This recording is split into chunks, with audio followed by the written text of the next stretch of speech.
الحمدللہ وحدہ والصلاة والسلام علی من لا نبی بعد اما بعد السلام علیکم ورحمۃ اللہ وبرکاتہ۔ اللہ کا لاکھ لاکھ شکر ہے کہ اب ایک ہفتے کے بعد انشاءاللہ العزیز رمضان کا مہینہ آمد آمد ہے، مومنوں کا مہینہ آمد آمد ہے۔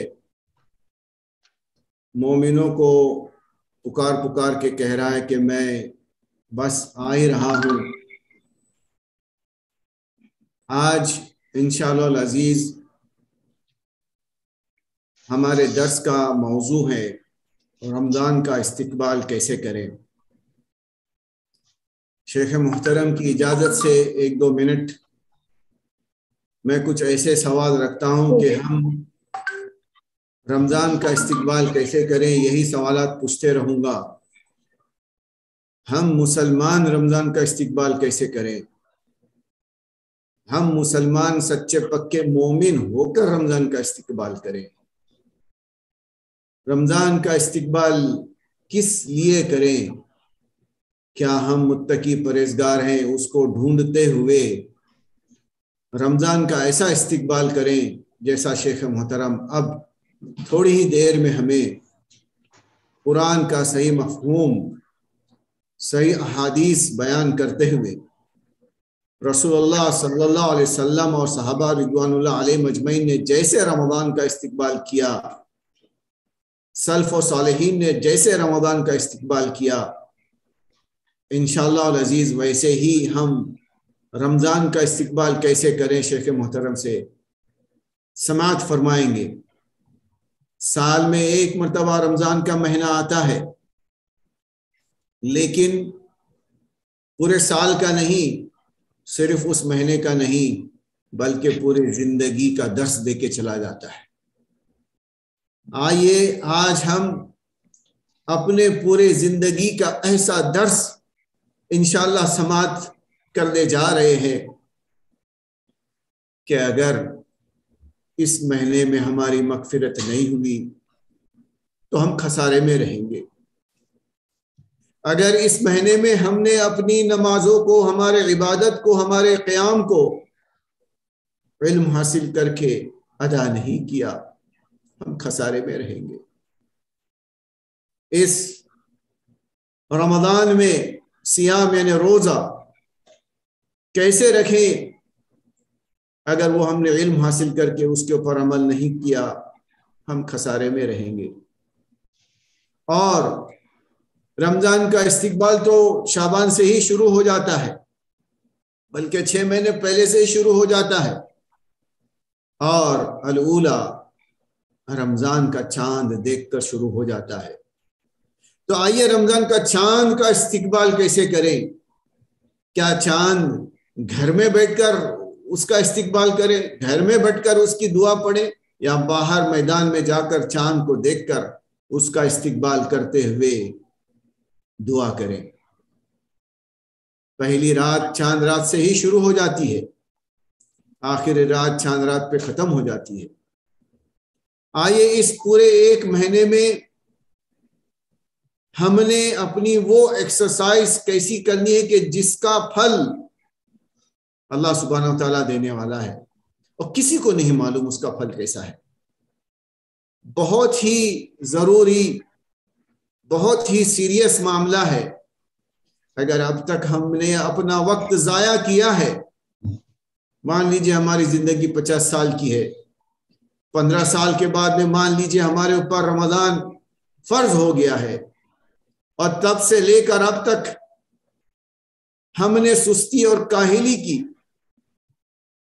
ان لوگوں کو چھوڑ کر جو بیمار تھے یا مسافر تھے اور انہوں نے بعد میں روزہ رکھا، سستی کاہلی کی، رمضان سے محبت نہیں کی، روزوں سے محبت نہیں کی۔ ہم نے اپنے روزوں سے، رمضان سے، صیام سے، قیام سے ایسی محبت کرنی کہ جیسے ہم نو مولود بچے سے محبت کرتے ہیں۔ رمضان کا استقبال کیسے کریں؟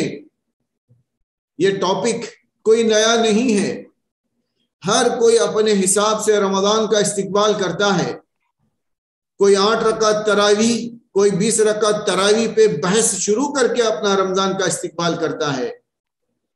تو کوئی اکتفا کرتا ہے کہ مجھے اپنے حبیب محمد مصطفیٰ صلی اللہ علیہ وسلم نے جو دیا میں اس پر اکتفا کرتے ہوئے رمضان کا استقبال کروں گا، اور وہی چیزیں کروں گا جو رمضان مہینے میں رسول اللہ صلی اللہ علیہ وسلم نے ادا کی اور ان کے پیچھے صحابہ رضوان اللہ علیہ مجمعین نے ادا کی. آئیے ساتھیو، ہمارا یہ خطیب المنبر چینل، ہمارا یہ زوم کا غرفہ یعنی زوم کا یہ روم، ہمارا یہ حق احباب قطر کوکن جو ہے حق،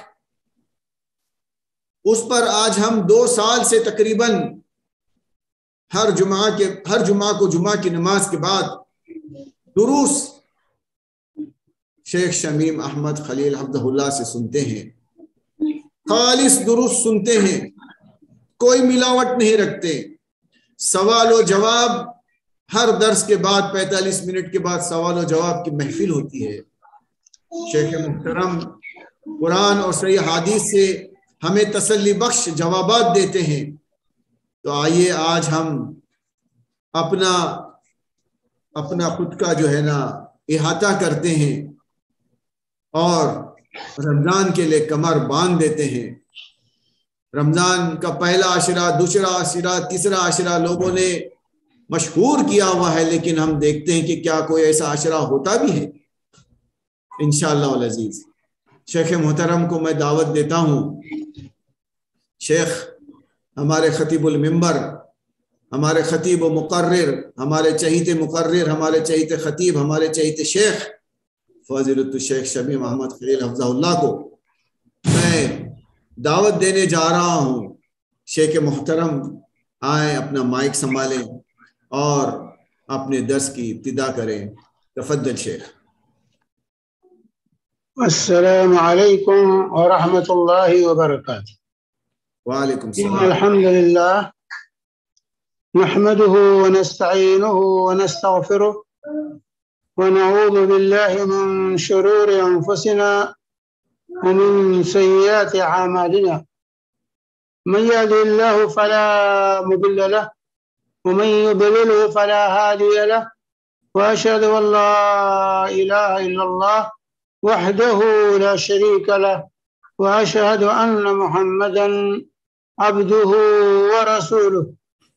أما بعد، فإن خير الحديث كتاب الله، وخير الهدي هدي محمد صلى الله عليه وسلم، وشر الأمور محدثاتها، وكل محدثة بدعة، وكل بدعة ضلالة، وكل ضلالة في النار.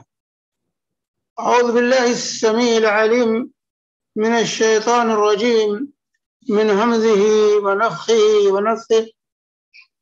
شهر رمضان الذي أنزل فيه القرآن هدى للناس وبينات من الهدى والفرقان، فمن شهد منكم الشهر فليصم، ومن كان مريضا أو على سفر فعدة من أيام أخر، يريد الله بكم اليسر ولا يريد بكم العسر، ولتكملوا العدة ولتكبروا الله على ما هداكم ولعلكم تشكرون.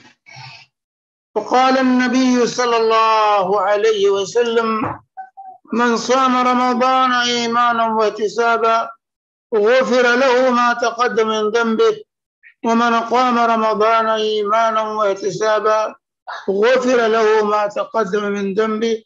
متفق عليه. رب اشرح لي صدري ويسر لي أمري واحلل عقدة من لساني يفقه قولي. اللهم صل وسلم على عبدك ونبيك محمد وعلى آله وصحبه أجمعين. معزز سامعین کرام، بزرگوں، دینی اور ملی بھائیوں، قابل احترام ماں اور بہنوں، رمضان جیسے بابرکت مہینے کی آمد ہے۔ چند دنوں میں یہ ماہ مبارک ہم پر سایہ فگن ہو رہا ہے، جو کہ ہمارے اور آپ کے لیے اللہ کی بہت بڑی نعمت ہے، اور یہ ہمارے لیے اللہ تعالی نے اس مہینے کو نیکیوں کا موسم بہار بنایا ہے، یہ مغفرت اور غفران کا مہینہ قرار دیا ہے۔ تو ایسے موقع پر جب کہ یہ ماہ مبارک ہم پر سایہ فگن ہو رہا ہے، ہماری کچھ ذمہ داریاں، ہماری یہ ذمہ داری ہے ایسے موقع پر کہ ہم اس مہینے کا استقبال پورے ایمانی جذبے کے تحت کریں، اور نئے عزم اور حوصلے کے ساتھ، پورے انبساط اور خوشی کے ساتھ اس مہینے کا استقبال کریں، کیونکہ یہ بے بہا نعمت اللہ رب العالمین جو ہمیں ہر سال عطا کرتا ہے، کسی کو پتہ نہیں کہ آئندہ اس کو موقع ملے گا یا نہیں موقع ملے گا، اس لیے ہر سال ہماری یہ ذمہ داری عائد ہوتی ہے کہ اس مہینے کا ہم پورے ایمانی جذبے کے ساتھ، پورے حوصلے کے ساتھ، عزم کے ساتھ، پوری خوشی اور انبساط کے ساتھ اس ماہ مبارک کا ہم استقبال کریں۔ میرے بھائیوں، یہ مہینہ جیسا کہ اس کی عظمت اور بزرگی انشاءاللہ کسی موقع پر آپ کے سامنے پیش کی جائے گی، آج تو میں آپ کے سامنے یہ بتانے کے لیے آیا ہوں اس مہینے کا ہم استقبال کیسے کریں، اور مہینے کی عظمت مسلم ہے۔ اللہ تعالی نے اس مہینے کا تعارف کراتے ہوئے فرمایا شہر رمضان الذی انزل فیہ القرآن، یہ نزول قرآن کا مہینہ، قرآن جیسی عظیم نعمت اللہ تبارک و تعالی نے اس ماہ مبارک میں ہمیں عطا کی، اس لیے اس نزول کا تقاضا یہ ہے کہ ہم اس مہینے کا روزہ رکھیں۔ فمن شہد منکم الشہر فلیصم، قرآن کے نزول کا اس مہینے میں تقاضا اللہ تعالی نے بتلایا کہ جس کو یہ مہینہ ملے اس کو اس مہینے کے روزے کا اہتمام کرنا چاہیے۔ اور اسی طرح سے اللہ کے رسول صلی اللہ علیہ وسلم نے فرمایا من صام رمضان ایمانا واحتسابا غفر له ما تقدم من ذنبه، جس نے رمضان کے روزوں کا ایمان و احتساب کے ساتھ اہتمام کیا اس کے گزشتہ تمام گناہ بخش دیے گئے۔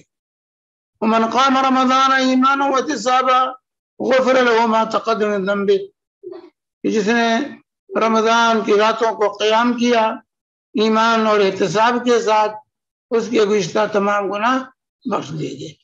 تو میرے بھائیوں، یہ نعمت بے بہا ہمیں ملنے والی ہے، ایسے موقع پر ہماری کچھ ذمہ داریاں۔ پہلی ذمہ داری یہ ہے اس مہینے کی عظمت، اس کی بزرگی کا ہم یقین پیدا کریں اور پورے ایمان کے ساتھ، عزم اور حوصلے کے ساتھ اس کو ایک عظیم نعمت سمجھتے ہوئے خوشی کے ساتھ اس کا استقبال کریں۔ یہ نہیں کہ مہینے کا نام سن کر، چاند کی خبر سن کر ہمارے دل مرجھا جائیں اور اس فکر میں لگ جائیں اب کیا ہوگا، اب تو کھانے پینے پہ پابندی لگ جائے گی۔ نہیں، خوشی کا اظہار کر، خوش ہوں اس مہینے کی آمد پر، کیونکہ یہ ہم سے کچھ لینے نہیں آتا، ہمیں دینے آتا ہے۔ یہ دینے والا مہمان ہے، یہ لینے والا مہمان نہیں ہے میرے بھائی۔ اس لیے اس مہمان سے ہمیں پریشان اس کی آمد پر نہیں ہونا چاہیے، بلکہ پورے ایمانی جذبے کے ساتھ اس مہینے کا استقبال کرنا چاہیے۔ اس مہینے کے استقبال کا مطلب یہ ہے کہ پورے ایمانی جذبے کے ساتھ، اس قصد اور ارادے کے ساتھ کہ ہم اس مہینے کو اس طرح گزاریں گے جس طرح گزارنے کا حکم اللہ تعالی نے دیا ہے اور جو طریقہ رسول اللہ صلی اللہ علیہ وسلم نے بتلایا ہے، اسی طریقے سے اس مہینے کا ہم اہتمام کریں گے، اس مہینے کا اہتمام کریں گے، اور جو مقاصد اس مہینے کی آمد میں ہے ان تمام مقاصد کو ہم حاصل کرنے کی صحیح اور کوشش کریں گے۔ انما الاعمال بالنیات، عمل کا دار و مدار نیت پر ہوتا ہے، نیت جیسی ہوگی وانما لکل امرئ ما نوى، جیسی نیت ہوگی ویسی برکت ہوگی۔ تو اخلاص نیت کے ساتھ، اخلاص کے ساتھ اس مہینے سے کما حق ہو استفادہ کرنے کی نیت کے ساتھ ہم اس مہینے کا استقبال کریں گے، کیونکہ اگر ہماری نیتیں صاف نہیں ہیں، اس کے اندر فتور ہے، تو مہینہ آئے گا اور چلا جائے گا اور ہمیں کچھ حاصل نہیں ہوگا۔ اس لیے پہلی چیز ہے اخلاص نیت۔ اخلاص نیت جو ہے یہ لازم ہے۔ اس ماہ مبارک کی عظمت کو سمجھتے ہوئے پورے اخلاص کے ساتھ اس مہینے کو گزارنے کی جو ہے ہمیں کوشش کرنی، کیونکہ بغیر اخلاص کے کوئی عمل قبول نہیں ہوتا، وہ عمل ہمارے منہ پر مار دیا جاتا ہے۔ اللہ کے نبی صلی اللہ علیہ وآلہ وسلم فرماتے ہیں، حدیث قدسی ہے، من عمل عملا واشرک فیہ معی غیری ترکتہ وشرکہ، جو کوئی ایسا عمل کرے اور اس میں میرے ساتھ کسی اور کو شریک کیا، یعنی ریاکاری مقصود ہے، دکھاوا مقصود ہے، تو ترکتہ وشرکہ، تو اس عمل کو بھی اور اس کو بھی سب کو میں تو چھوڑ دوں گا۔ مجھے ایسے عمل کی، نہ ایسے شخص کی کوئی ضرورت نہیں ہے۔ اس لیے پہلی چیز اخلاص اور للہیت کے ساتھ اس مہینے کا استقبال پوری ایمانی جذبے کے تحت کیا جائے۔ اسی طریقے سے اس مہینے کے استقبال کا تقاضا یہ ہے کہ اس مہینہ آنے سے پہلے ہم اپنے عقیدے کی اصلاح کریں، کیونکہ اعمال کی قبولیت کے لیے عقیدے کا صحیح ہونا ضروری ہے۔ کتنا بھی بڑا نیکی کا کام ہو، لیکن اگر ہمارے عقیدے کے اندر فتور پایا جاتا ہے تو ہمارا وہ عمل ہمارے منہ پر مار دیا جائے گا۔ اللہ تبارک و تعالیٰ نے قرآن پاک کے اندر واضح طور سے فرما دیا ہے، ان اللہ لا یغفر ان یشرک بہ ویغفر ما دون ذلک لمن یشاء، اللہ تعالیٰ شرک کو معاف نہیں کرے۔ اگر انسان شرک کرتا ہوا گیا دنیا سے تو اس کے بخشش کا دروازہ بند ہے۔ اللہ تعالیٰ کہتا ہے اس کو میں بخشوں گا نہیں اگر شرک کی حالت میں گیا، اور اس کے علاوہ اگر کوئی دوسرا گناہ ہے تو اللہ جس کو چاہے گا معاف کرے گا، اللہ کی مشیت کے حوالے، اللہ کی مشیت کے حوالے۔ اللہ تعالیٰ نے فرمایا من یشرک باللہ فقد حرم اللہ علیہ الجنہ ومأواہ النار، جو شرک کرتا ہوا گیا اس پر جنت حرام ہے، اس کا ٹھکانہ جہنم ہے۔ اور تمام اعمال، اگر عقیدہ درست نہیں ہے، عقیدے توحید میں فتور پایا جاتا ہے، عقیدے میں خلل پایا جاتا ہے، تو اللہ تعالی 18 نبیوں کا ذکر کرتے فرماتا وَلَوْ أَشْرَكُوا لَحَبِطَ عَنْهُمْ مَا كَانُوا يَعْمَلُونَ، کہ اگر انبیاء کی جماعت بھی بفرض محال شرک کر بیٹھے تو اس کے اعمال بھی اکارت و برباد، ان کے اعمال برباد ہیں۔ خود رسول پاک صلی اللہ علیہ وسلم کو خطاب کرتے ہوئے اللہ تعالیٰ نے فرمایا لئن اشرکت لیحبطن عملک، اے نبی آپ بھی شرک کر بیٹھے تو آپ کے تمام اعمال اکارت و برباد۔ تو شرک اور کفر اگر ہمارے عقیدے میں پائے جاتا ہے، شرکیہ اور کفریہ اعمال ہم شوق سے بجا لاتے ہیں، تو میرے بھائیوں رمضان آئے گا چلا جائے گا، ہمیں کوئی فائدہ نہ۔ مثال کے طور پر ہم رمضان کے روزے کا اہتمام بھی کرتے ہیں، تراویح بھی پڑھتے ہیں، مسجدوں کو آباد کرتے ہیں، لیکن ساتھ ہی ساتھ قبروں، اولیاء کرام، بزرگان دین کی قبروں کو جا کے طواف بھی کرتے ہیں، ان کو سجدے کو روا بھی سمجھتے ہیں، وہاں نظر و نیاز پیش کرنے کو جائز بھی سمجھتے ہیں۔ تو سمجھ لیجئے کہ یہ ہماری ساری عبادتیں رائے گاہ، کیونکہ جب عمل میں شرک آ گیا تو عمل مردود ہے۔ اسے واضح کرنا چاہیے ہمارا عقیدہ کیا ہے۔ ہمارا دل جو ہے مکہ میں لگا ہوا ہے یا اجمیر میں اور کسی جمال شاہ اور کمال شاہ میں لگا ہوا ہے، یہ دیکھنا ضروری ہے۔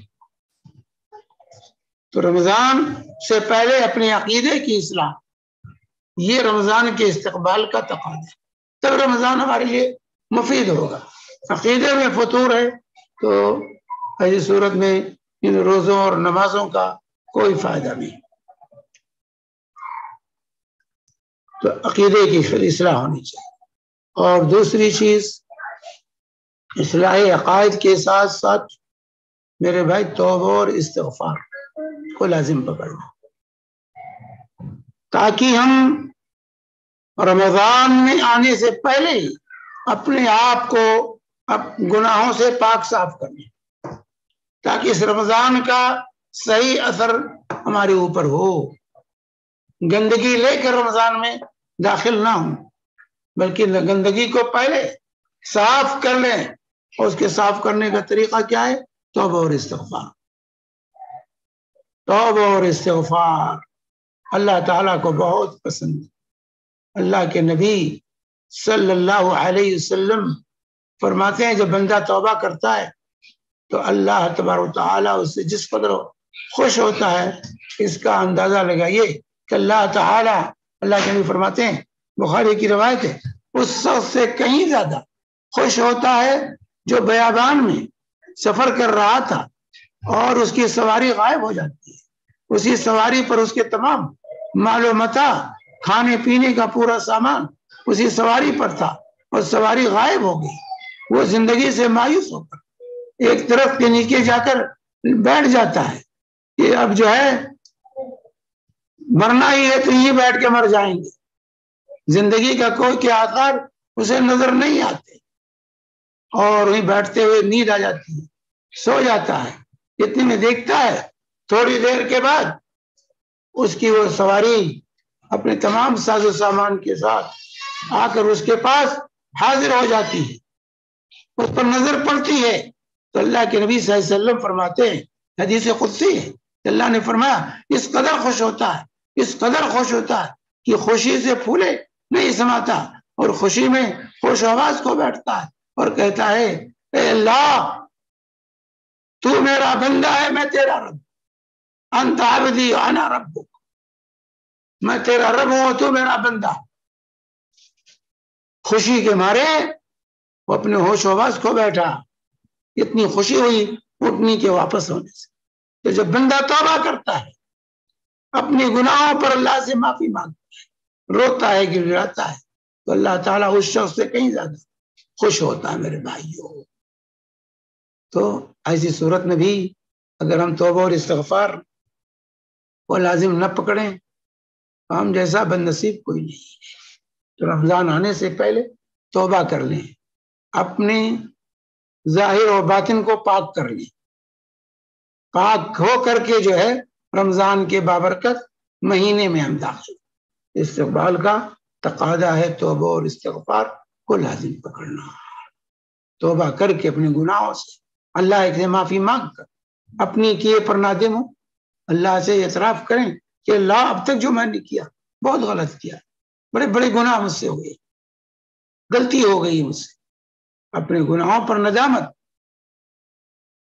اور فوراً اس گناہ کو ترک کر اور آئندہ کے لیے عزم کر کہ اب اس گناہ کے قریب بندہ نہیں جائے, اور پھر اللہ تعالی کے سامنے ہاتھ پھیلا کر اس سے توبہ اور استغفار. ان شرائط کے ساتھ اگر وہ گناہ کسی کے حق سے متعلق ہے تو صاحب حق کے حق کو واپس کر, پھر اللہ کے سامنے ہاتھ پھیلائیں. تو من تابا تاب اللہ علیہ, جو اللہ سے توبہ کرتا ہے اللہ اس کی توبہ کو قبول. ان شرائط کے ساتھ جو توبہ کرتا ہے اللہ اس کی توبہ قبول کرتا ہے. بڑے سے بڑا گناہ حتیٰ کہ شرک اور کفر بھی توبہ سے اللہ تعالیٰ معاف کر دیتا. یاد رکھیں, توبہ ایک ایسا نسخہ اللہ تعالیٰ نے ہمیں اور آپ کو دیا ہے کہ اگر اس کو ہم لازم پکڑ لیں تو ہم گناہوں سے پاک و صاف کریں. تو توبہ اور استغفار کے ساتھ اس مہینے کا استقبال کریں میرے بھائی, یہ عزم کے ساتھ کہ اب گناہوں کے قریب نہیں جائیں, اب معصیت کا صدور مجھ سے نہیں ہوگا, اب جان بوجھ کر کوئی شرعی مخالفت ہم سے نہیں ہوگی. اسی طریقے سے رمضان کے آمد کی دعا کریں, اللہ تعالیٰ سے دعا کریں, دعاؤں کے ساتھ استقبال کہ اللہ بلغنا رمضان, رمضان ہمیں عطا فرما. یہ نعمت جو ہے نعمتوں کا موسم بہار, نیکیوں کا موسم بہار, اللہ تعالیٰ مجھے عطا فرما. یہ دعا میں عطا فرما, ایسا نہ اس سے پہلے ہم گزر جائیں اور رمضان کو نہ پا سکیں.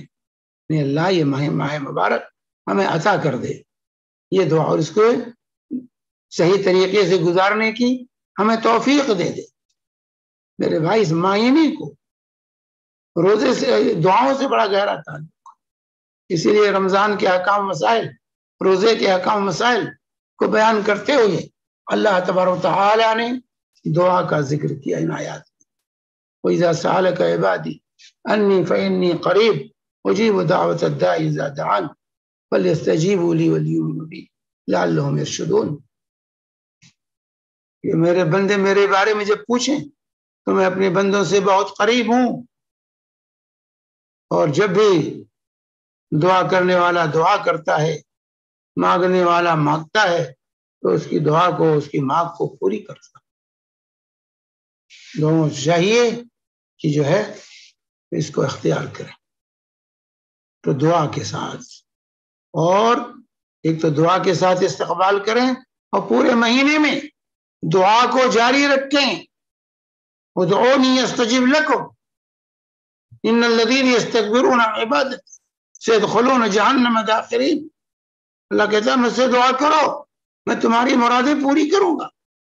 اور جو لوگ دعا کرنے سے اعراض کرتے ہیں, بھاگتے ہیں دعا کرنے سے, دعا نہیں کرتے اللہ کے سامنے, ہاتھ نہیں پھیلاتے ہیں کہ وہ غرور میں مبتلا ہیں, تو ایسے لوگ ذلیل اور رسوا ہو کر جہنم میں داخل ہو.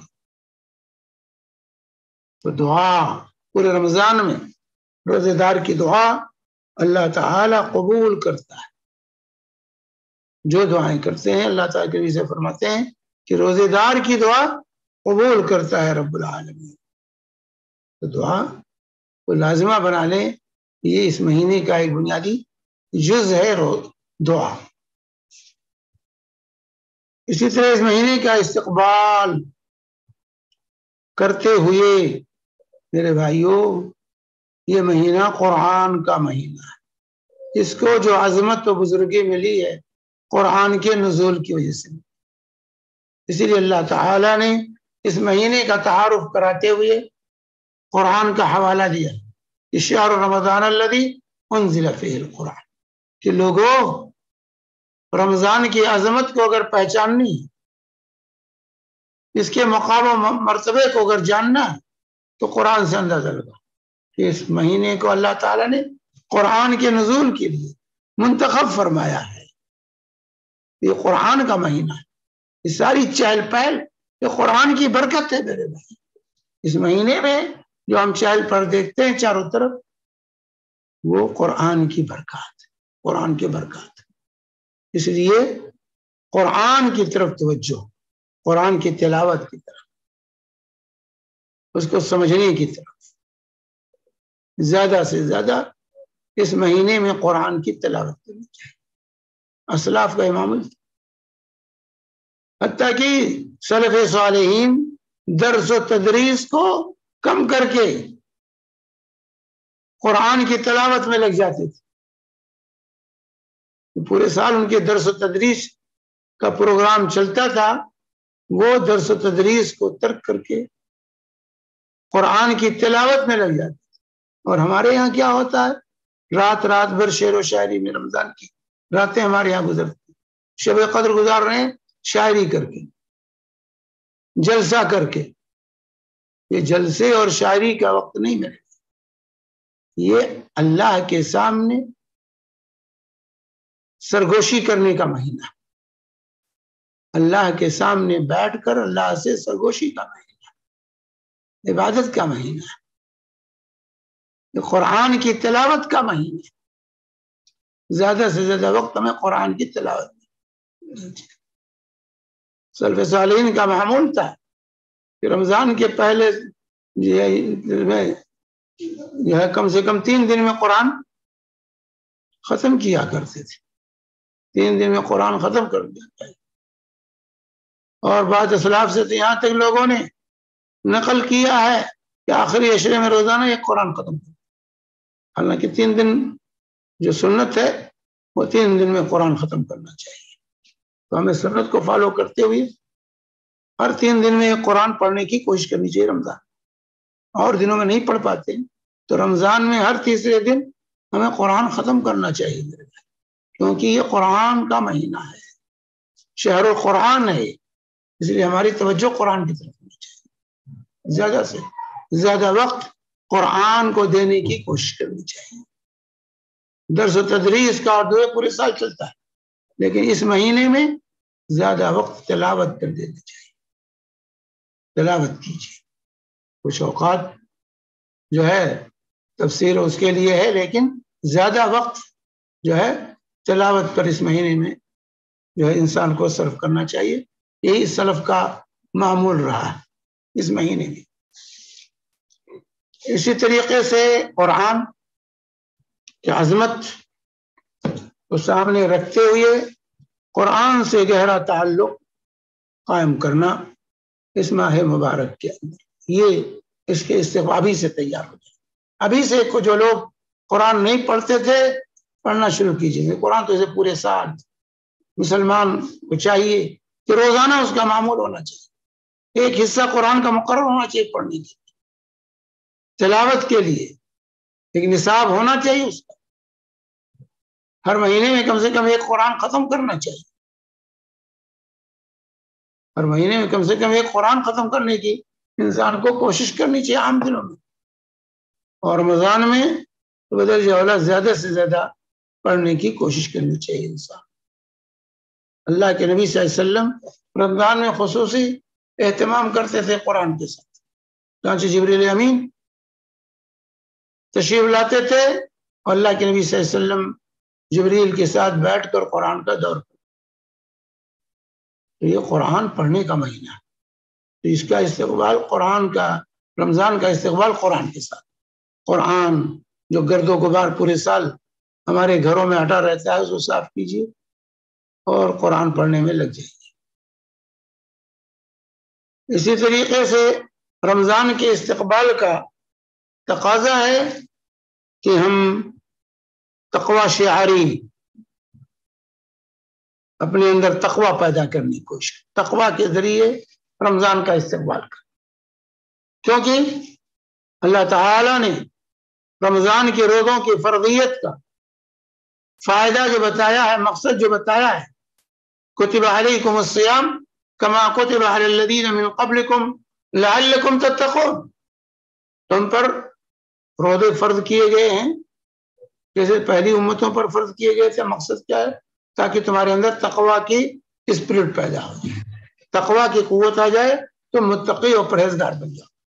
تو لعلکم تتقون، تو یہ چونکہ یہ مہینہ تقویٰ پیدا کرنے کے لیے آتا ہے، اس لیے پہلے سے ہمارا عزم ہونا چاہیے کہ انشاءاللہ اس مہینے سے ہم اپنے اندر تقویٰ کی اسپرٹ پیدا کریں گے۔ اگر میرے بھائی یہ تقویٰ ہے جو آپ کو اللہ سے جوڑتا ہے، قرآن سے جوڑتا ہے، مسجدوں سے جوڑتا ہے، اگر تقویٰ نہ ہو تو پھر شریعت پر عمل کرنا مشکل ہو جاتا ہے انسان۔ اسی لیے تقویٰ کو مقصد بتایا گیا رمضان کے روزوں کا۔ اس مہینے میں یہ مہینہ آتا ہے ہمیں تقویٰ کا درس پڑھانے کے لیے، سبق سکھانے کے لیے۔ ایک مہینے تک اللہ تعالی ہمیں حلال چیزوں سے روک دیتا ہے تاکہ ہمارے اندر حرام چیزوں سے بچنے کی جو استعداد، قوت اور صلاحیت پیدا ہو جائے۔ لعلکم تتقون، مقصد یہ تھا کہ تم متقی بن جاؤ، پرہیزگار بن جاؤ۔ تو ہماری یہ مہینے کا استقبال کرتے ہوئے ہماری یہ نیت ہونی چاہیے کہ انشاءاللہ اس مہینے سے ہم متقی بنیں گے، ہم پرہیزگار بنیں گے، ہم اپنے اندر اللہ کا خوف غالب کریں گے، اللہ کی منع کی ہوئی چیزوں سے بچیں گے، اس سے دور رہیں گے، اور اللہ تعالیٰ نے جن چیزوں کے کرنے کا حکم دیا ہے اس کو کر گزریں گے۔ تو تقویٰ کے ذریعے اس مہینے کا استقبال۔ اسی طرح میرے بھائیوں، جب یہ خیر و برکت کا مہینہ، نیکیوں کا موسم بہار، اللہ کی نوازشوں کا یہ مہینہ ہمارے پاس آیا ہے، تو اس کے احترام کے ساتھ اس کا استقبال کریں۔ اور رمضان کے احترام کا تقاضا یہ ہے کہ ہمارے گھروں میں گانے بجانے کے جو آلات پائے جاتے ہیں، کم از کم ان آلات پر ایک مہینہ پابندی لگائیں، ان کو بند کر دیں۔ جو گانے بجانے کے آلات آج تو ہر ایک کے پاس جیب میں لے کے گھوم رہے ہیں، گھر میں ٹی وی لگی ہوئی، بچوں کے ہاتھ میں موبائل ہے، فیس بک، واٹس ایپ، تمام فتنے پیدا ہو رہے ہیں اس میں۔ تو ایک مہینے سے کم ان آلات پر پابندی لگا دیں کہ اسے یہ چیزوں کا کام ہم نہیں لیں، کوئی غلط کام نہیں لیں گے، جیسے گانے بجانے نہیں سنیں گے۔ جو ہے اس مہینے میں ہم اس کا احترام کرتے ہوئے ٹی وی بند رکھیں گے، موبائل سے صرف فون کا کام لیں گے، اور دوسری واحیات کام جو ہے اس کو جو ہم بند کریں گے۔ تو یہ انسان کو کوشش کرنی ہے اس مہینے کے اندر۔ یہ استقبال کا تقاضا ہے قرآن کے، رمضان کے استقبال کا، کہ ہم اپنے گھروں کو ان گندگیوں سے پاک کریں، صفائی گھر کی ہو۔ اور سب سے بڑی گندگی یہ جس سے ہمارے بچوں کے اندر اخلاقی گراوٹ، ہمارے اندر اخلاقی گراوٹ پیدا ہوتی ہے، برائیوں کے جذبات جس سے جنم لیتے ہیں، ان چیزوں سے اپنے گھروں کو پاک کر لیں۔ کیونکہ اگر یہ بھی چلتا رہا اور روزہ بھی چلتا رہا تو میرے بھائیوں ایسے روزے کا اعتبار نہیں ہوگا۔ من لم يدع قول الزور والعمل به فليس لله حاجة ان يدع طعامه وشرابه۔ جو غلط کام کرنا، غلط بات سننا، غلط بات پر عمل کرنا نہ چھوڑے، وہ کھانا پینا چھوڑنے کی کوئی ضرورت نہیں۔ تو رمضان کے روزوں کا تقاضا یہ ہے کہ گانے بجانے کے گھر سے کی صفائی ہو، اس پر پابندی لگے، اس کو نہ استعمال کیا جائے۔ اور اسی طریقے سے خلاف شرع کوئی بھی قول اور فعل، اس سے ہمیں بچنا ہے۔ استعمال کرتے ہوئے ہمیں ابھی سے اہتمام کرنا ہے کہ ہر غلط کام سے، ہر غلط بات سے ہم اپنے آپ کو محفوظ رکھیں۔ ابھی سے ٹرین، ابھی سے عادت ڈالیے۔ گالی گلوچ ہے، جھوٹ بولنا ہے، غیبت کرنا ہے، لہو و لعب ہے، امانت میں خیانت ہے، یہ تمام چیزیں جو ہے اس سے ہمیں بچنا ہے میرے بھائیوں، کیونکہ روزہ اس وقت تک روزہ نہیں ہوتا جب تک کہ ہم اپنے تمام اعضاء اور جوارح کو روزے سے مارو. آنکھ کا بھی روزہ ہو، کان کا بھی روزہ ہو، دل و دماغ کا بھی روزہ، ہاتھ پیر کا روزہ، نہ کسی کو اپنے ہاتھ سے اذیت پہنچائے، نہ کسی کو اپنے پیر سے اذیت پہنچائے، نہ اپنی کسی آنکھ کو وہیں استعمال کرے جہاں اللہ نے استعمال کرنے کو کسی کی بہو بیٹیوں پر نگاہ نہ دوڑائے، اور کان سے غیبت، چغلی، جھوٹ نہ سنیں، زبان پر وہی کلمہ لائیں جو اللہ کی رضا کا ہو، کبھی گالی نہ بکیں، کبھی جھوٹ نہ بولیں، کبھی وعدہ خلافی نہ کریں. تمام چیزیں جو ہے یہ رمضان کے استقبال کا تب رمضان ہماری مغفرت کا ذریعہ بنے گا. تب ہم گناہوں سے ایسے نکلیں گے جیسے ماں کے پیٹ سے بچہ پیدا ہوتا ہے. لیکن تمام ہمارا دھندا چلتا رہے اور ہم کہیں کہ رمضان ہماری مغفرت کا ذریعہ بن جائے. تمام الٹے سیدھے دھندوں کو بند کرنا. اسی طریقے سے یہ مہینہ انفاق فی سبیل اللہ کا مہینہ، یہ صدقات و خیرات کا مہینہ، صرف زکوٰۃ کا نہیں. زکوٰۃ کے مہینہ نہیں، زکوٰۃ تو جس مہینے میں آپ پر فرض ہوتی ہے اس مہینے میں آپ کو ادا، جس مہینے میں آپ صاحب نصاب بنتے ہیں اس مہینے میں زکوٰۃ آپ کو ادا کرنی ہے. رمضان یہ نفلی صدقات و خیرات کا مہینہ ہے. اس مہینے میں زیادہ سے زیادہ خرچ کرنا ہے اللہ کی راہ میں، نیکی کے کاموں میں زیادہ سے زیادہ خرچ کرنے. لیکن میرے بھائیوں، ہم کھانے پینے پر تو بے دریغ اس مہینے میں خرچ کرتے ہیں، لیکن جب اللہ کی راہ میں دینے کا معاملہ آتا ہے تو ہمارے ہاتھ رک جاتے ہیں. غلط. اللہ کے نبی صلی اللہ علیہ وسلم کے بارے میں ابن عباس رضی اللہ تعالی عنہ فرماتے ہیں کان رسول اللہ صلی اللہ علیہ وسلم اجود الناس واجود ما يكون في رمضان. اللہ کے نبی صلی اللہ علیہ وسلم بڑے سخی تھے، سخاوت سے کام لیتے تھے، اور سب سے زیادہ آپ کی سخاوت رمضان میں ہوا کرتی تھی. رمضان میں خوب خرچ کرتے تھے. اللہ کے نبی صلی اللہ علیہ وسلم کرریح المرسلہ کہا، تیز تند آندھی کی طرح آپ جو ہے خرچ کرتے تھے اللہ کی راہ میں. تو یہ صدقات و انفاق کا مہینہ ہے، یہ پیسہ جمع کر کے رکھنے کا مہینہ نہیں ہے، تجوری بند کرنے کا مہینہ نہیں، یہ تجوریوں کو کھولنے کا مہینہ ہے. زیادہ سے زیادہ ہم معاشرے کے فقراء مساکین کا خیال رکھیں، ان کی داد رسی کریں. یہ سے دینی ادارے جو ہیں ان پر بھی نظر کرم کریں کہ آج یہ دینی ادارے جو ہے یہ دین کا قلعہ ہے میرے بھائی. آج انہی مساجد اور مدارس کی وجہ سے جو ہے دین ہمارا قائم ہے. جہاں یہ مسجدیں اور یہ مدرسے ختم ہوئے دین کا جنازہ نکل جائے گا.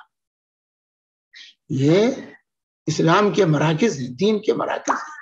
ان دینی مراکز کا ہمیں خیال رکھنا ہے اور اس ماہ مبارک میں ان کا بھرپور تعاون کرنا ہے تاکہ یہ دینی سرچشمے چلتے رہیں اور دشمنوں کی چال کامیاب نہ ہو.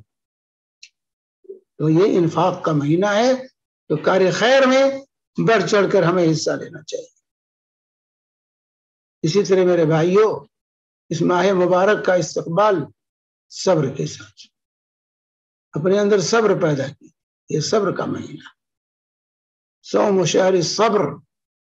اللہ کے نبی صلی اللہ علیہ وسلم نے فرمایا وَثَلَاثَةَ أَيَّامٍ يُذْهِبْنَ حَرَّ الصَّدْرِ. اس صبر کے مہینے یعنی رمضان کے مہینے کا روزہ اور ہر مہینے میں 3 روزے یہ سینے کی بغض و عناد کو، کینہ اور کپٹ کو، حسد کو، جلن کو، ان تمام چیزوں کو ختم کر دیتا. تو شہر الصبر کہا گیا، اس میں صبر کریں، اور صبر علی الطاعات، صبر عن المعاصی، اور صبر فی البلاء. یہ تینوں صبر رمضان میں جمع ہے میرے بھائی. یہ تینوں صبر رمضان میں اللہ نے جمع کر دیا ہے. ان تینوں صبر کا ہمیں مظاہرہ کرنا چاہیے. اللہ کی اطاعت پر ڈٹ جائیے، روزے کا بھرپور اہتمام کیجیے، روزہ چھوٹنے نہ پائے، نمازیں چھوٹنے نہ پائیں، اس کا اہتمام کیجیے. جو اللہ رب العالمین نے فرائض اور واجبات ہم پر عائد کیے ہیں اس پر ڈٹ جائیے. اسی طرح اللہ تعالی نے جن چیزوں سے روکا ہے اس سے رک جائیے. یہ رمضان ہمیں سکھاتا ہے. اس سے فوراً رک جائیے، آپ اس کے قریب نہ جائیے. یہ ٹریننگ ہمیں دی جاتی ہے. اور تکلیف اور مصیبت میں زبان پر اللہ کی شکایت نہ لائیے، شکایت نہ کیجیے، اس کو برداشت کیجیے. تو اس مہینے میں تینوں چیزوں کی تعلیم ہمیں دی جاتی ہے میرے بھائی. تو تینوں طرح کا صبر اس مہینے میں سکھایا جاتا ہے. لہذا اس کا اہتمام کر کے اس مہینے کا ہمیں استقبال کرنا ہوگا. اپنے آپ کو اللہ کی اطاعت پر قائم کرنا ہوگا، اللہ کی معصیت سے روکنا ہوگا، اور اللہ جو تکلیفیں آئیں اس راہ میں اس پر جو ہمیں جزا فضا، شکو شکایت کی بجائے اس کو جو ہے قبول کرنا ہوگا. اسی طریقے سے میرے بھائیوں، یہ مہینہ سیام کے ساتھ قیام کا مہینہ ہے. سیام و قیام دونوں کا اہتمام ہونا چاہیے. روزہ بھی رکھیں اور راتوں کو قیام بھی کریں. جہاں اللہ تعالیٰ نے فرمایا من صام رمضان، اللہ کے نبی صلی اللہ علیہ وسلم نے فرمایا من صام رمضان ایمانا واحتسابا غفر له ما تقدم من ذنبه. جس نے رمضان کے روزے رکھے ایمان اور احتساب کے ساتھ، اس کے روزے جو ہے اس کی مغفرت ہوگی، تمام گناہ بخش دے گی. جس نے رمضان کی راتوں میں قیام کیا اللہ پر ایمان رکھتے ہوئے اور ثواب کی امید کے ساتھ، ثواب کی یقین کے ساتھ، اس کے گناہ بخش دے گئے. تو یہاں ایماناً و احتسابا کا یعنی اس کے جو ہے فرضیت پر، رمضان روزوں کی فرضیت پر یقین اور ایمان ہو، اور جو ثواب کے پر بھی ہمارا ایمان ہو، دونوں میں کہ اللہ ضرور ہمیں اجر دے گا. تو روزے کی فرضیت پر یقین اور ایمان، اور اس پر جو ثواب اللہ نے رکھا ہے اس کے حصول پر یقین اور ایمان ہونا چاہیے. تو اس یقین اور ایمان کے ساتھ رمضان کے روزوں کا اہتمام اور راتوں میں قیام کا اہتمام، یہ دونوں چیزیں. یہ نہیں کہ جھگڑا تو کریں ابھی سے، جیسا ہمارے مجھے بھائی نے بڑی اچھی باتیں بتائی ہیں آپ کو، بہترین بیان تھا ان کا. تو جو ہے آپ 20 رکعت 8 رکعت جھگڑا شروع ہو جاتا ہے. جھگڑا مت شروع کیجئے. رمضان کو سنت کے مطابق گزارنے کی کوشش کیجیے. جو عمل سنت کے مطابق ہوگا وہی قبول کیا جائے گا. جو عمل سنت سے ہٹا ہوا ہوگا وہ عمل ہمارے منہ پر مار دیا جائے گا. من عمل عملا لیس علیہ امرنا فہو رد. جو کوئی ایسا عمل کرے جو ہمارے طریقے پر نہیں ہے وہ مردود. یاد رکھیں، اس لیے سنت کی اتباع، قیام و سیام میں سنت کی اتباع کا اہتمام کیجیے، اور اس کے ساتھ، اس اہتمام کے ساتھ رمضان کا استقبال کیجیے. پہلے سے راتوں کو نمازیں پڑھنی شروع کر دیجیے. اسی لیے شعبان میں زیادہ سے زیادہ روزے مشروع ہیں. اللہ کے نبی صلی اللہ علیہ وسلم اس مہینے سے زیادہ، رمضان کے بعد شعبان سے زیادہ کسی مہینے میں روزہ نہیں رکھتے تھے. تو رمضان کے استقبال کا تقاضا ہے کہ شعبان میں ہم اور آپ روزہ رکھنے میں کثرت کریں. تو یہ استقبال ہے رمضان کا، یہ استقبال کا مہینہ ہے. اس لیے راتوں کو قیام پورے سال اللہ کے نبی صلی اللہ علیہ وسلم نے فرمایا تھا کہ جو ہے راتوں کو قیام کرو فَإِنَّهُ دَابُ الصَّالِحِينَ مِن قَبْلِكُمْ، راتوں کو قیام کرو، تہجد پڑھو، یہ تم سے پہلے اللہ والوں کا یہ طریقہ اور وتیرہ رہا ہے. راتوں کا قیام میرے بھائی صرف رمضان کے ساتھ خاص نہ کریں، پہلے بھی اس کا اہتمام کریں قیام کا. تو قیام کے ساتھ رمضان کا استقبال، اور وہ قیام نہیں جو آج کل رائج ہے کہ کھٹا کھٹ جو ہے صرف رکعتیں گنی جاتی. قیام جس کو کہا جائے قیام، جس کے اندر طول قیام ہو، طول رکوع ہو، طول سجود ہو، وہ قیام ہے. اس لیے اس نماز کا نام یہ قیام رکھا. یہ نہیں کہ 10 منٹ میں 20 رکعت ختم کریں. لوگ تلاش کرتے ہیں ایسی مسجدوں کو جہاں جلدی نماز ہوتی، جہاں جلدی نماز ہو وہیں جاؤ. نہیں، جلدی نہیں، جہاں اطمینان سے نماز ہو، جہاں اطمینان کے ساتھ سنت کے مطابق جہاں نماز پڑھی جاتی ہے، ایسی مسجدوں کا رخ.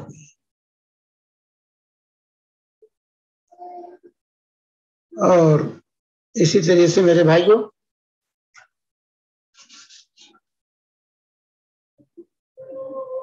مسائل سیام کو سیکھ لیجیے پہلے سے. استقبال کا تقاضا یہ ہے کہ رمضان کے روزوں کے احکام، مسائل کیسے گزارنا ہے، رمضان کو کیسے کام میں لانا ہے، اور کیا کیا ہمیں کرنا ہے، اس کی پوری تعلیم رمضان سے پہلے ہونی چاہیے، تاکہ ہمارا رمضان صحیح طریقے سے گزرے.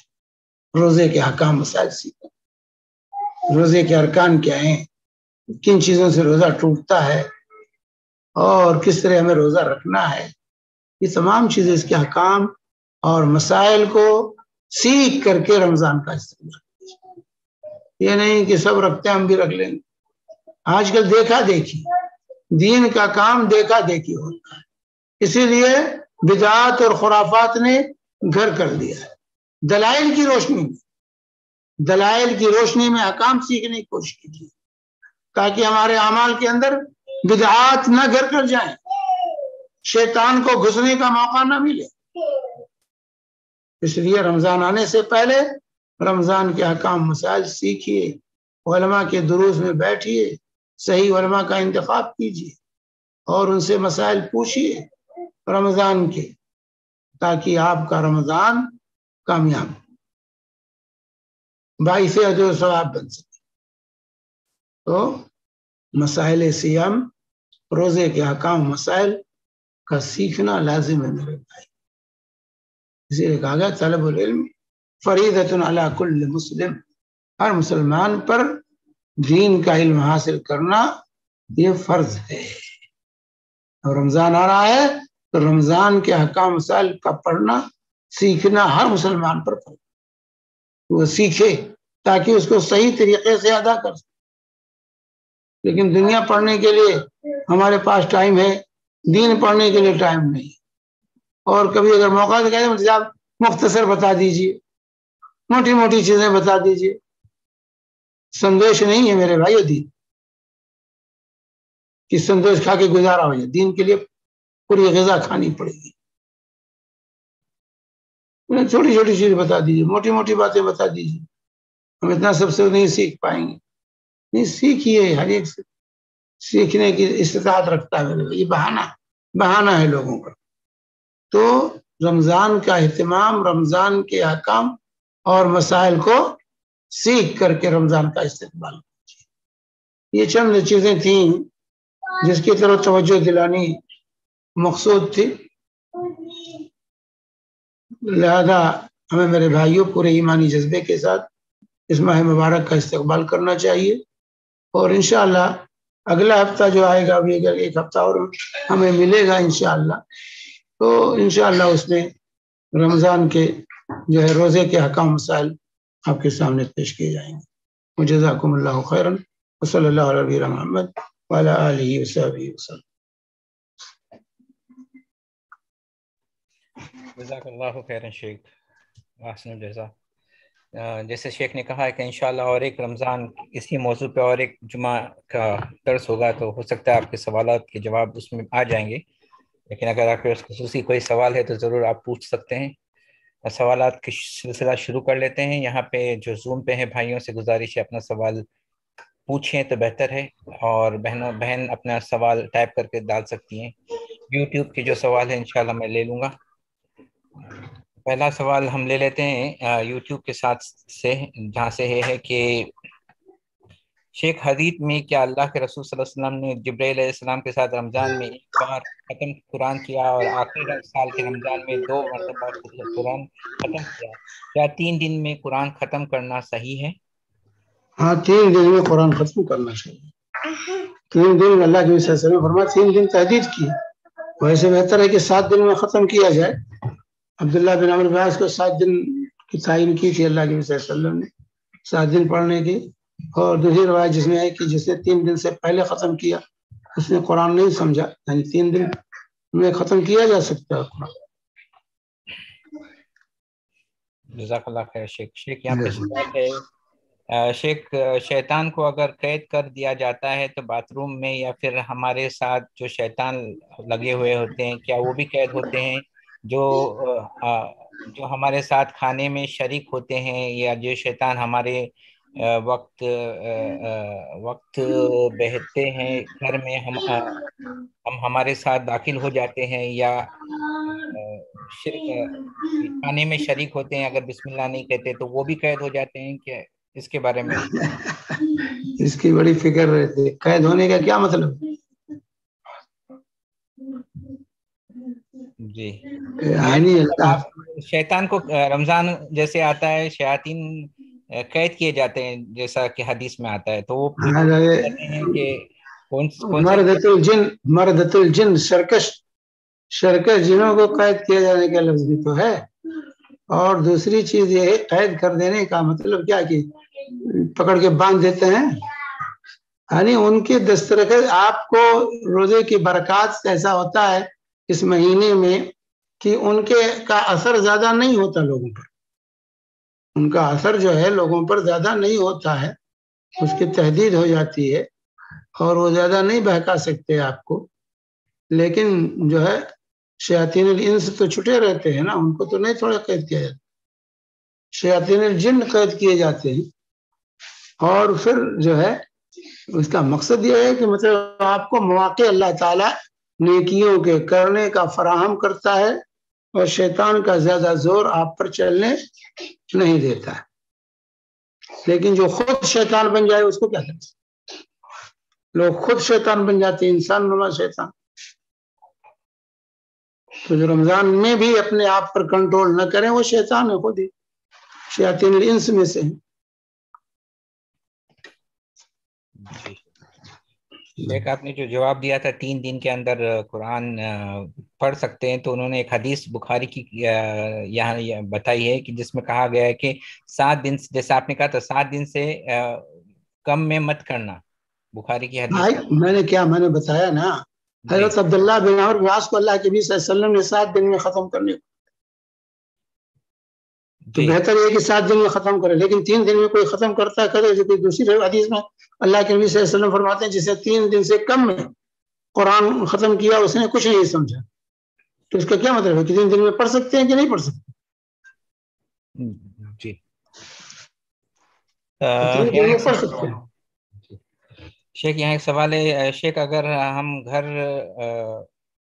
ہم نے گھر بیچنے کے نیت یا گھر یا زمین بیچنے کی نیت سے لی ہے اور اس میں بھی زکوٰۃ ہوگا، اور اگر بیچنے کی نیت سے نہ لی ہے تو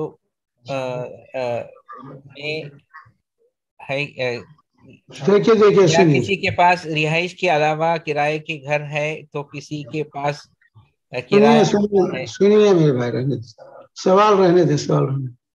جی سمجھ گیا سوال. دیکھیے مسئلہ یہ ہے پراپرٹی کے سلسلے، زمین ہے، مکان ہے، دکان ہے، تو جو ذاتی استعمال کے لیے ہے تو مسلم اس پہ زکوٰۃ نہیں.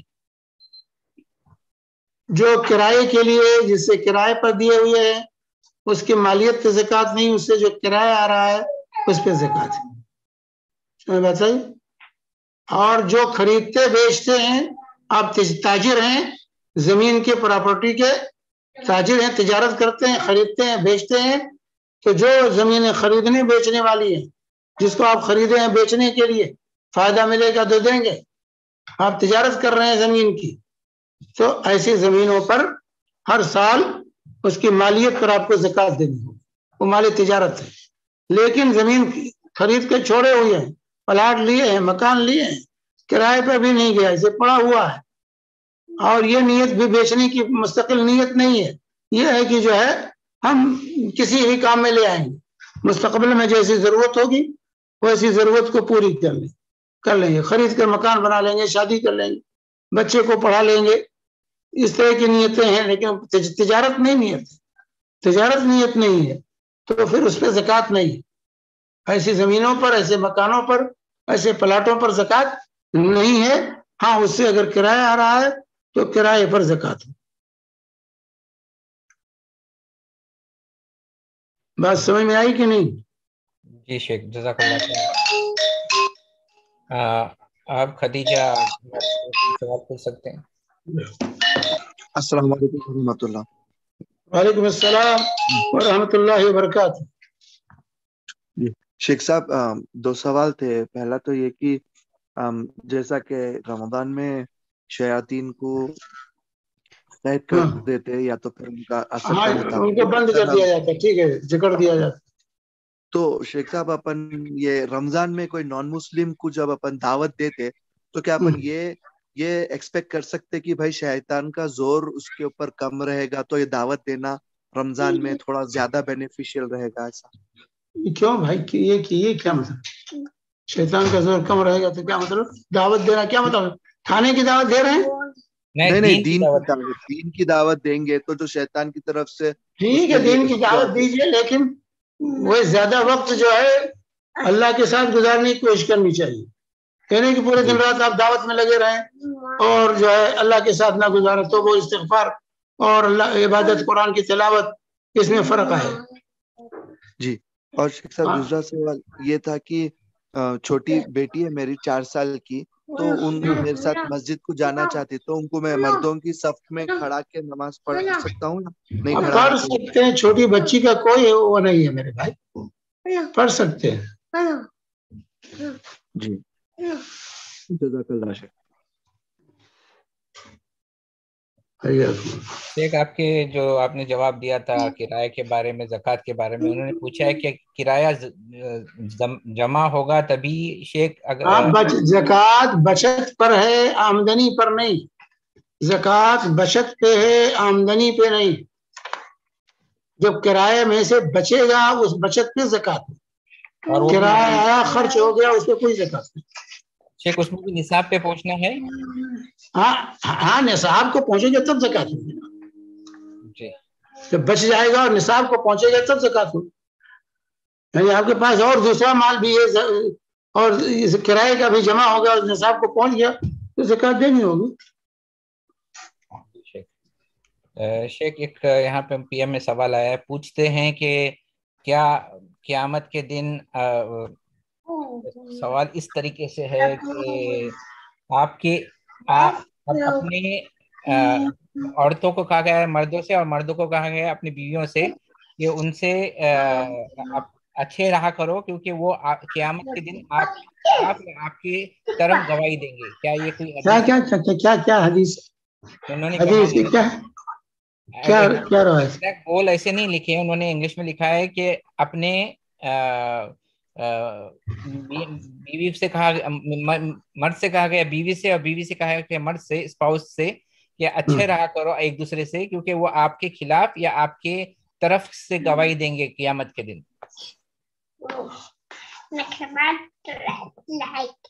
یا ایسا کچھ ہے شیخ؟ بھائی زبان یار من ترکی نمی دانم کا معاملہ ہوتا ہے. اگر وہ روایت پیش کیے ہوتے تو ٹھیک تھا. کیا ہے کہ جو ہے جی پھر سے پڑھیے تو پھر سے پڑھیے کیا ہے. انہوں نے کہا ہے کہ آپ وہ انگریزی میں لکھیں پھر آپ ترجمہ کریں. انگریزی میں کہا ہے کہ be good to your spouse, مطلب اپنے جو خاوند سے کہا گیا اپنے بیوی کے اور بیوی سے نہیں کہا یہ کہا میرے بھائی، بیوی سے کہا گیا ہوا جنت کی و نار کی کیف انتی. اللہ کی خاتون آئی تو اللہ کے رسول صلی اللہ علیہ وسلم نے ان سے پوچھا تھا یہ حدیث ہے کہ تم اپنے شوہر کے حق میں کیسی ہو، کیونکہ وہ جنت کی و نار کی، وہ تمہاری جنت بھی ہے جہنم بھی ہے. اگر اس کو خوش رکھو گی، خدمت کرو گی تو جنت میں جاؤ گی، اگر اس کو ناراض رکھو گی اور اس کی خدمت نہیں کرو گی تو جہنم میں جاؤ گی. یہ سوال نہیں شیخ ان کا کہنا کا یہ مطلب ہے کہ اگر آپ خوش نہیں رکھو گے یا آپ ان کے ساتھ غلط کرو گے تو وہ آپ کے خلاف یا آپ کے حق میں گواہی دیں گے قیامت کے دن. وہ تو ہر چیز یہ تو ہر ایک جس کو بھی آپ تکلیف پہنچائیں گے، چاہے بیوی ہو چاہے بیوی نہ ہو، شوہر ہو یا شوہر نہ ہو، یہ تو سب کے لیے حکم ہے. جس کو آپ دنیا میں تکلیف پہنچائیں گے، قیامت کے دن وہ آپ کے خلاف اللہ کی عدالت میں دعویٰ دائر کرے گا. سمجھ بات ہے؟ تو عام حکم ہے کہ جو ہے جس کو بھی آپ تکلیف پہنچائیں گے، اذیت پہنچائیں گے، تو قیامت کے دن وہ دعویٰ لے کر کے اللہ کے حضور پہنچے گا، چاہے بیوی ہو چاہے شوہر ہو چاہے دوسرا کوئی ہو. مظلوم ظالم کے خلاف اللہ کی عدالت میں دعویٰ دائر کرے گا.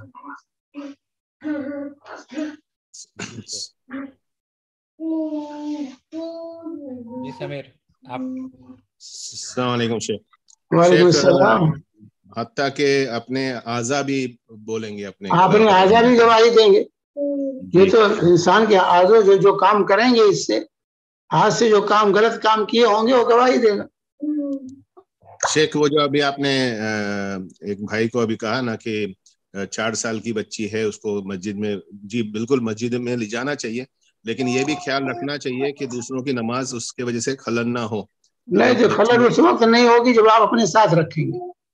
اپنے ساتھ رکھیں گے تو خلل نہیں پیدا ہوگا، لیکن آپ اپنے ساتھ نہیں رکھتے ہیں، چھوڑ دیتے ہیں بچوں کو مسجد میں لے جا کے. عام طور سے ہمارے یہاں کیا ہے، ہمارے یہاں یہ غلط فہمی ہے کہ بچوں کو اپنے صف میں نہیں کھڑا کرنا چاہیے مردوں کے ساتھ، جس کا نتیجہ کیا ہوتا ہے وہ کو ڈھکیل کے پیچھے کر دیتے ہیں، اور جب پیچھے بچے اکٹھے ہوتے ہیں تو شور کرتے ہیں، بدماشی کرتے ہیں، تو ان کی نمازیں تو جاتی ہی ہیں، لوگوں کی نمازیں خراب ہوتی ہیں. اسی لیے لوگ فتویٰ دے دیتے ہیں مسجد میں بچوں کو لاؤ ہی نہ. یہ غلط ہے. تو امامہ کو اللہ کے نبی صلی اللہ علیہ وسلم گود میں لے کر نماز پڑھاتے تھے.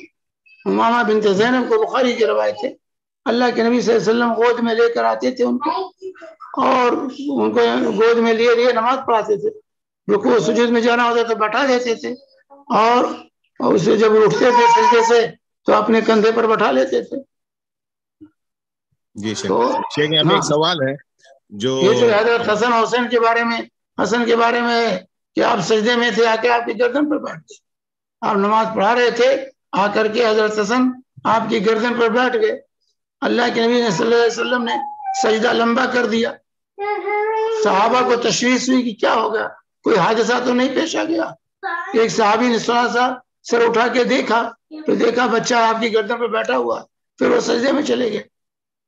پھر اس کے بعد نماز کے بعد پھر پوچھا تو اللہ کے نبی صلی اللہ علیہ وسلم نے کہا میرا یہ بیٹا آ کر کے میری گردن پر بیٹھ گیا تھا، تو میں نے نہیں چاہا کہ بھائی اس کو جلدی بھگاؤں میں، تو میں کہا کہ جو یہ اپنی ضرورت پوری کر لے تب میں سر اٹھاؤں. بچوں کو مسجد میں لانا چاہیے، اور ماں باپ کو چاہیے کہ اپنے بغل میں کھڑا کر جو ہے ادھر ادھر نہ کھڑا کر. باپ کے ساتھ رہے گا تو کنٹرول میں بچہ رہے گا. اور یہ کہیں کوئی نہیں ہے کہ بچے مردوں کے بڑوں کے درمیان نہ کھڑے، کوئی حدیث نہیں اسی. شیخ یہاں پہ ایک اور سوال یہ ہے کہ جو بسی نکالتے ہیں، جو الگ الگ لوگ مل کے پیسے جمع کرتے ہیں اور پھر ہر آدمی اپنے ٹرن پہ لیتا ہے پیسے، تو اس سلسلے میں اس پہ زکوٰۃ ہے؟ اس سلسلے میں اس پہ زکوٰۃ ہے. اس پہ زکوٰۃ کا کیسا رہے گا؟ یعنی وہ مال آپ کے تابع میں ہے ویسا گنا جائے گا یا ابھی آپ کے تابع میں نہیں میرے بھائی، آپ جب لے لیے، جس مہینے میں آپ لیتے ہیں، آپ کو جب ملتا ہے وہ، سمجھے، تب تو آپ کا مال ہے وہ، لیکن آپ تو ہر مہینے میں دوسرے کو دے رہے ہیں نا، جی، اور اس آپ کا مال نہیں، آپ لے چکے ہیں، آپ شیخ دوسرے کو دے رہے ہیں، دوسرے کا ہے وہ۔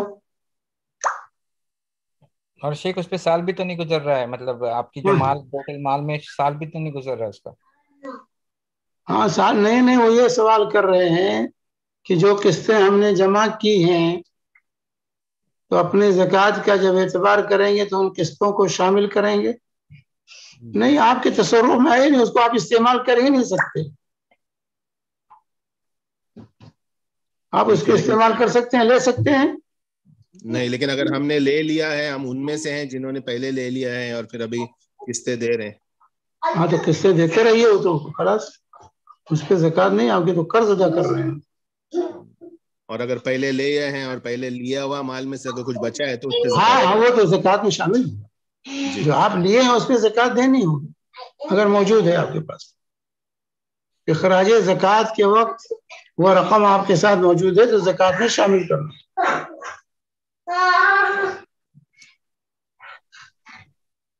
جی شیخ، یہاں پہ سوال ہے کہ کچھ لوگ کہتے ہیں کہ صحابہ ایک رات میں قرآن ختم کرتے تھے، کیا پھر ایک سے قرآن ختم کیا کر سکتے ہیں؟ کیا یہ صحیح ہے؟ دیکھیے میرے بھائی، صحابہ ایک رات میں قرآن ختم کرتے تھے، اس سلسلے میں جو روایات ہیں اس میں کلام ہے۔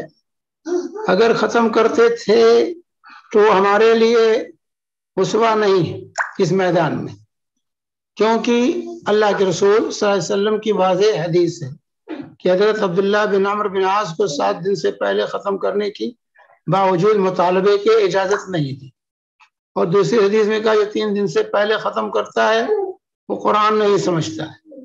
تو اس لیے ہمیں اور آپ کو رسول پاک صلی اللہ علیہ وسلم کے اس قول پر عمل پیرا رہنا چاہیے، جو ہے اس قول پر عمل ہے۔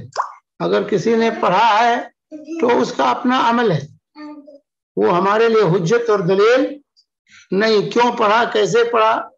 اور اکثر لوگ تو کہتے ہیں کہ ان کی کرامت رہی، کرامت پر بعض لوگوں نے جو ہے محمول کیا ہے، اور کرامت پر قیاس نہیں کیا جاتا، قیاس آرائی نہیں کی جاتی ہے۔ تو اس طرح کی چیزیں جو مولانا عبدالحی لکھنوی وغیرہ نے تو یہ لکھا ہے کہ یہ کرامت تھی ان لوگوں کی کہ اتنی جلدی اتنا پڑھ لیتے تھے۔ تو بہرحال پڑھتے رہے ہوں، لیکن وہ ہمارے لیے دلیل نہیں۔ دلیل رسول اللہ صلی اللہ علیہ وسلم کی جب بات آ گئی تو وہ آپ کی بات سب کی باتوں پر مقدم، صحابہ کے عمل پر رسول اللہ صلی اللہ علیہ وسلم کا ارشاد یہ مقدم ہے۔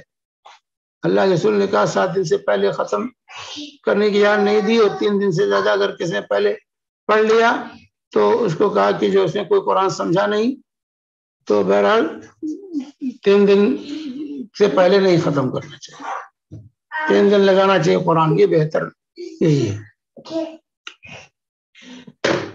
شیخ یہاں پہ ایک سوال ہے، کچھ لوگ کہتے ہیں کہ حالانکہ آپ یہ انشاءاللہ اگلے دروس میں لے لیں گے، سوال آگے ہے اس لیے لے لیتا ہوں۔ انہوں نے کہا ہے کہ کچھ لوگ کہتے ہیں کہ پوری آخری 10 رات کو جاگنا چاہیے، ہاں آخری 10 راتوں کو پورا جاگنا چاہیے، پوری رات ہاں بہتر یہی ہے، بہتر یہی ہے کہ پورا عشرہ اللہ کے نبی صلی اللہ علیہ وسلم کے بارے میں تو یہی آتا، آپ پوری راتیں جاگتے تھے۔ اذا دخل العشر شد میزرہ وایقظ اہلہ احیا لیلہ وایقظ اہلہ، بخاری کی روایت ہے۔ اللہ کے نبی صلی اللہ علیہ وسلم جب آخری عشرہ ہوتا تھا تو کمر کس لیتے تھے مستعدی کے ساتھ، اور جو ہے پوری رات جو ہے جاگتے تھے، اور اپنے اہل عیال کو بھی بیدار رکھتے تھے۔ تو صرف طاق راتوں کو خاص کرنا، اسی میں جاگنا، باقی راتوں میں سونا، یہ صحیح نہیں ہے، پورے عشرے میں جاگنا چاہیے۔ ہاں طاق راتوں میں زیادہ اہتمام ہونا چاہیے، کیونکہ اس کے اندر جو ہے شب قدر کا ہوا ہے۔ ویسے جاگنا پورے 10 راتوں کو جاگنا چاہیے, اعتکاف پورے عشرے کا کرنا چاہیے. تو یہ بات جو ہے لوگوں کے ذہن میں جو ہو گیا, 7 رات جاگتے ہیں, دوسری راتوں کو بالکل سو جاتے ہیں. نہیں, آخری عشرہ یہ پوری راتیں جاگنے کی. جاگنے سے مراد عبادت کرنی ہے. جاگنا ہاں, جاگنے کا مطلب نہیں کہ کالج پہ گھومیں یا اسپورٹ سینٹروں کا چکر لگائیں. جاگنے کا مطلب عبادت کے لیے جاگنا. جزاک اللہ خیر. شیخ یہاں پہ ہے, اگر صبح کے اذکار سورج نکلنے سے پہلے نہیں پڑھ پائے تو کیا سورج نکلنے کے بعد پڑھ سکتے ہیں؟ ہاں, پڑھ لینا چاہیے. پڑھ لینا, چھوڑنا نہیں چاہیے. سورج نکلنے کے بعد پڑھ لینا چاہیے. جزاک اللہ خیر. یہاں پہ کوئی اور سوال یوٹیوب پہ تو نہیں ہے. یہ کیا ہے کہ آپ نے جو زکوٰۃ کے بارے میں بتایا تھا اسی کے بارے میں انہوں نے بھی بتایا ہے. کوئی سوال نہیں ہے وہ, اور زوم پہ بھی ابھی کوئی سوال نہیں ہے فی الحال. کسی کا ہاتھ بھی نہیں اٹھا ہوا ہے. اور کسی کے پاس کوئی سوال ہے تو پوچھ سکتے ہیں, کیونکہ ہمارے پاس وقت ہے. اگر نہیں ہے تو پھر ہم اختتام کر لیتے ہیں درس کا. اذان کتنے بجے ہے؟ 3:10 پہ. ہاں, کبھی آدھا گھنٹہ ہے ابھی, آدھا گھنٹہ ہے. جی. آج آپ نے معمول آپ کا الحمدللہ آج صحیح کیا آپ نے, مطلب 45 منٹس میں اپنے درس پورا کر دیا. تو وہی آپ لوگ کہتے ہیں 45 پر ختم کرو. جی, کیا کرے شیخ, پھر بعد میں سوال ہوتے ہیں, پھر لوگوں کے سوال کے جواب نہیں ملتے ہیں, تو پھر وہ بھی تھوڑے ناراض ہو جاتے ہیں. اس لیے اس قسم سے کیا گیا ہے. نہیں ٹھیک ہے, 45 منٹ کافی. جی کافی. جی, اور ہے کسی کے پاس کوئی سوال تو پلیز اپنا سوال اگر جی. ارے وہ آپ کے دوست کہاں چلے گئے بھائی؟ مجھے مطلب بھائی ہیں, وہ پتہ نہیں آج کل سوال نہیں کرتے, پتہ نہیں کس لیے. خیر ابھی تو فی الحال تھے, ابھی درس ختم ہو گئے نکل گئے. برہان بھائی آپ کا سوال پوچھ لیجئے پلیز. السلام علیکم ورحمۃ اللہ. وعلیکم السلام ورحمۃ اللہ. شیخ ایک بات پوچھنا تھا کہ بعض قاری لوگ کچھ ویڈیوز میں اگر آپ دیکھیں گے تو ایک سانس میں پوری کچھ آیات کی سورہ مکمل کرتے ہیں, یا بہت سارے مطلب آیات پڑھ لیتے ایک سانس میں, اس کے بعد لوگ اس پر واہ واہ ماشاءاللہ وغیرہ بولتے ہیں. خلاف سنت عمل ہے. یہ عمل رسول اللہ صلی اللہ علیہ وسلم کی سنت کے خلاف ہے. اللہ کے نبی صلی اللہ علیہ وسلم ہر آیت پر ٹھہر کے پڑھتے. سنت یہ ہے کہ ہر آیت پر ٹھہر کے. یہ قاریوں کے اپنی طرف سے ایجادات. سورہ فاتحہ پوری ایک سانس میں پڑھ دیں گے, جبکہ سورہ فاتحہ میں 7 اسٹیشن ہے, ہر اسٹیشن پر رکنا چاہیے گاڑی کو. تو یہ خلاف سنت عمل ہے جو ہو رہا ہے. اپنا کمال دکھانے کے لیے لوگ جو ہے اپنی واہ واہ لینے کے لیے کہ دیکھو کتنی لمبی سانس ہے اور کیسے پڑھ لیتا ہے بھائی. تو اللہ کے لیے نہیں پڑھتے, وہ لوگ اپنے لیے پڑھتے ہیں تعریف کرانے کے لیے. یہ سب غلط چیزیں ہیں. سنت کے مطابق قرأت ہونی چاہیے, ہر آیت پر ٹھہر. ہم نہیں کہتے ناجائز ہے, 2 آیتیں 3 آیتیں پڑھ لیتا ہے, لیکن اس کو وہ سمجھ لینا معیار بنانا یہ غلط ہے. اب سب لوگ نقالی میں جو ہے, عبد الباسط کی نقالی میں جو ہے قاری لوگ سانس پھولتی ہے. قرآن اتنی زحمت کے لیے نہیں نازل ہوا ہے. سانس پھلا کر کے تھک کر کے ہر آیت پر پھر سانس لیں گے 10 گھنٹہ, پھر شروع کریں گے. پھر بھائی ایسے پڑھو جیسے ائمہ حرم پڑھتے ہیں. ائمہ حرم کی قرأت سنیے آپ, چاہے مدینہ کے ہوں چاہے مکہ کے ائمہ ہوں, تو نہ پڑھنے والے کو کوئی مشقت ہوتی ہے نہ سننے والے کو مشقت ہوتی ہے. اور عبد الباسط اور مصریوں کی قرأت سن لیجئے تو پڑھنے والا بھی تھک جاتا ہے اور سننے والا ایکٹنگ کرنا شروع کر دیتے ہیں, اور سننے والا بھی جو ہے تھک جاتا ہے. ایسا پڑھو کہ نہ پڑھنے والے کو مشقت ہو اور نہ سننے والوں کو مشقت ہو, اور پڑھتے ہوئے معلوم ہو کہ اللہ سے ڈر رہا ہے, اللہ سے ڈرنے والے. داڑھی مونچھ صاف کر لیں گے اور قرآن جیسے گانے والے لئے میں جو ہے کان پر ہاتھ رکھ کر کے اور یہ کر کے جو ہے صرف ان کے سامنے آواز بنانا. قرآن پڑھنا نہیں, آواز بنانا, لوگوں سے تعریف لینا. قرآن کو اچھی آواز میں پڑھیے, ٹھیک ہے, مطلوب ہے اچھی آواز میں پڑھیں, لیکن دکھاوا نہ ہو, ریاکاری نہ ہو, اور یہ آپ کے لیے بھی زحمت نہ ہو قرآن اور سننے والوں کے لیے بھی زحمت نہ ہو.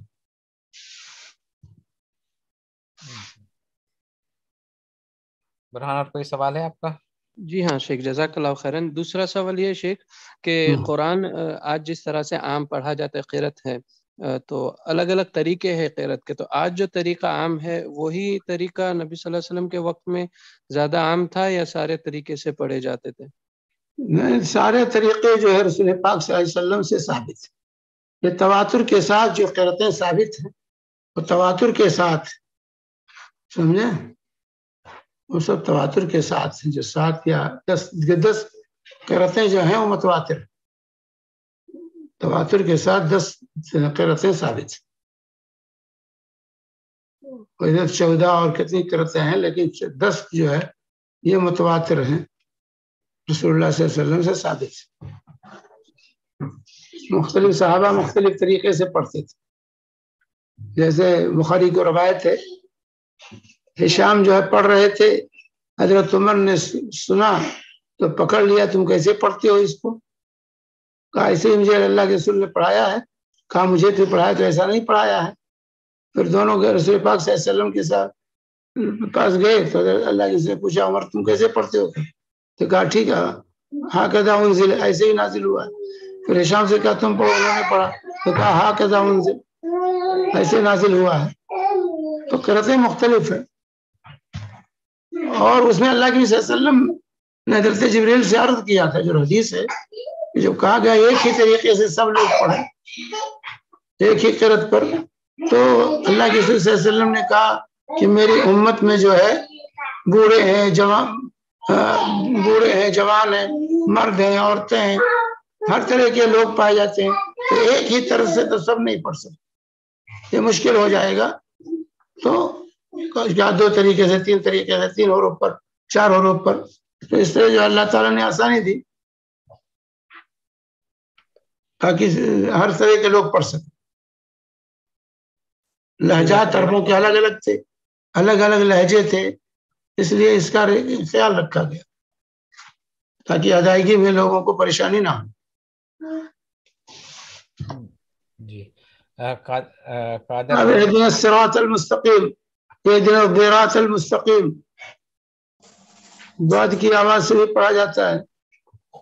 والضحى واللیل اذا سجى، والضحى واللیل اذا سجى، دونوں قرأتیں ثابت ہیں کیونکہ جس طرح جو قبائل پڑھتے تھے اس کا خیال رکھا گیا ہے.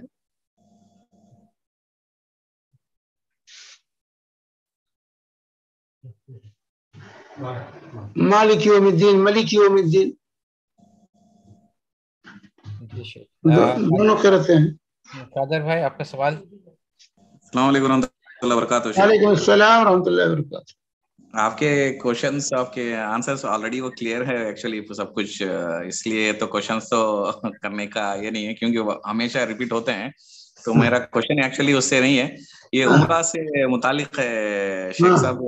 آلموسٹ 5 سال ہو گئے آلموسٹ ہم لوگ جو ہے عمرہ جا کے آ کے، تو ابھی کیا حال ہے، کس سچویشن ہے، کچھ آئیڈیا ہے شیخ صاحب؟ سچویشن تو ہے، تو کھول دیا انہوں نے، عام کر دیا ہے. بسس وغیرہ بھی نہیں، ایک گاڑی اور ہاں کبھی بسیں وغیرہ نہیں چلی ہے، آپ پلین سے جائیے عمرہ کیجئے، کوئی پابندی نہیں ہے. جی اس کا یہی ہے کہ ابھی جو یہاں قطر کی جو حالات ہے اس حساب سے آپ عمرہ ویزا میں صرف پلین سے جا سکتے ہیں، چاہے آپ مقابل سے ویزا لیں، چاہے آپ انڈیا سے ویزا لیں. انڈیا سے ویزا لیں گے تو آپ اپنی طور پہ بکنگ کر کے جا سکتے ہیں، اور اگر آپ مقابل سے لیں گے تو مقابل کے پاس دونوں صورتیں ہیں، آپ ان کے ویزا لے کر اپنی بکنگ کر سکتے ہیں یا ان کی بکنگ کے تھرو جا سکتے ہیں. فی الحال روڈ سے عمرہ ابھی تک شروع نہیں ہوا ہے. ہاں البتہ اگر آپ چاہیں تو ٹورسٹ ویزا لے سکتے ہیں اور ٹورسٹ ویزا سے آپ جا سکتے ہیں. یہ ہے فی الحال بس. ہاں ٹورسٹ ویزا کی سہولت ہے، آپ اپنی گاڑی سے جا سکتے ہیں. جی لیکن ٹورسٹ ویزا کے لیے تھوڑا لمبا پروسیس ہے لیکن مل جاتی ہے. اوکے، شکریہ شیخ صاحب.